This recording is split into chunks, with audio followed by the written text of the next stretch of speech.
जहाँ तक क्रूड की सवाल है, हमारे पास 258 million metric ton refining capacity है और we are self sufficient in the production of petrol and diesel, और इसलिए भारत में पेट्रोल और डीजल का आयात करने की आवश्यकता नहीं है।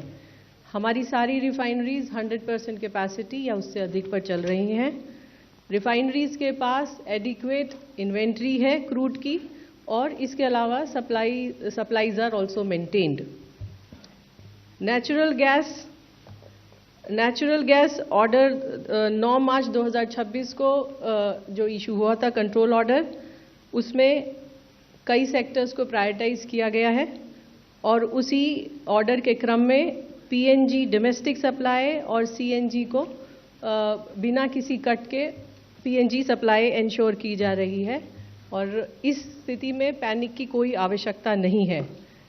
आज की तारीख में हमारे पास 1.5 करोड़ पीएनजी उपभोक्ता हैं, घरेलू उपभोक्ता हैं, और उन सभी को ये सप्लाई इंश्योर की जा रही है।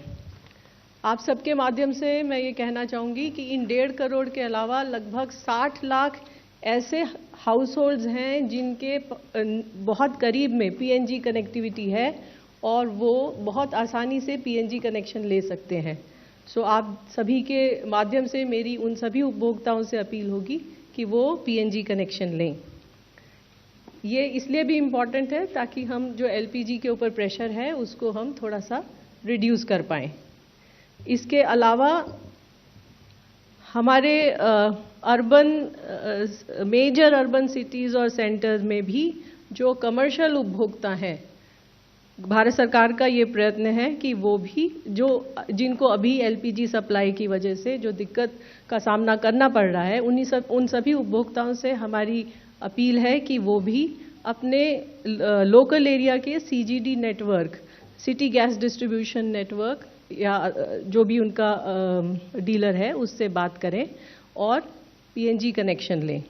1 लाख रिटेल आउटलेट पर no fuel dry situation has been reported. सभी पेट्रोल पंप्स पर पेट्रोल और डीजल पर्याप्त मात्रा में उपलब्ध है। आप सभी के माध्यम से मैं एक इंस्टेंस जो कल तमिलनाडु में हमारी दृष्टि में आया, आप सबके साथ साझा करना चाहूँगी। वहाँ पर एक रिटेल आउटलेट पर लूज कंटेनर में पेट्रोल लिया जा रहा था। आप सभी के माध्यम से मेरी ये गुजारिश है नागरिकों से कि इस तरह के कार्य करने से बचें। ये सेफ नहीं है और ये एडवाइजेबल भी नहीं है। उस रिटेल आउटलेट, उस पेट्रोल पंप पर एक्शन लिया गया है और उसको सस्पेंड कर दिया गया है। All the retail outlet dealers are also directed to strictly follow the guidelines while dispensing fuel. Any violation will invite very strict action. LPG के संबंध में मैं कहना चाहूँगी कि ये एक इशू ऑफ कंसर्न है हमारे लिए, खासकर जब हमारा मुख्यतः जितना भी आयात हो रहा है उसमें एक major portion strait of Hormuz से आता है और वहाँ पर क्लोजर की वजह से थोड़ी सी मैटर ऑफ कंसर्न है। लेकिन इसके बावजूद भी किसी भी 25,000 डिस्ट्रीब्यूटर्स में कहीं कोई ड्राई आउट रिपोर्ट नहीं हुआ है। मैं आप लोगों के माध्यम से सभी देशवासियों से ये अपील करना चाहूँगी कि अफवाहों पर विश्वास न करें, पैनिक बाइंग न करें। The states have been requested to identify the locations in the district for the distribution of kerosene.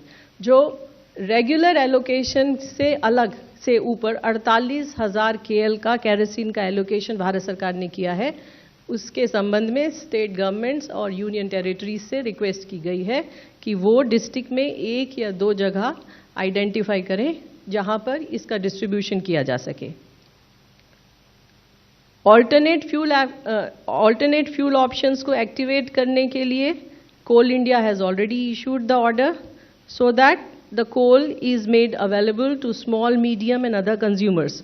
Small, medium और other consumers, specially the hotels and the restaurants, hospitality को कोल की उपलब्धता ensure कराने के लिए कोल ministry के द्वारा already order issue किया जा चुका है।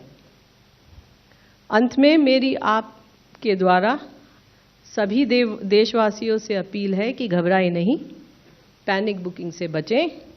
इसके अलावा एलपीजी डिस्ट्रीब्यूटर के पास जाकर लाइन लगाने की आवश्यकता नहीं है।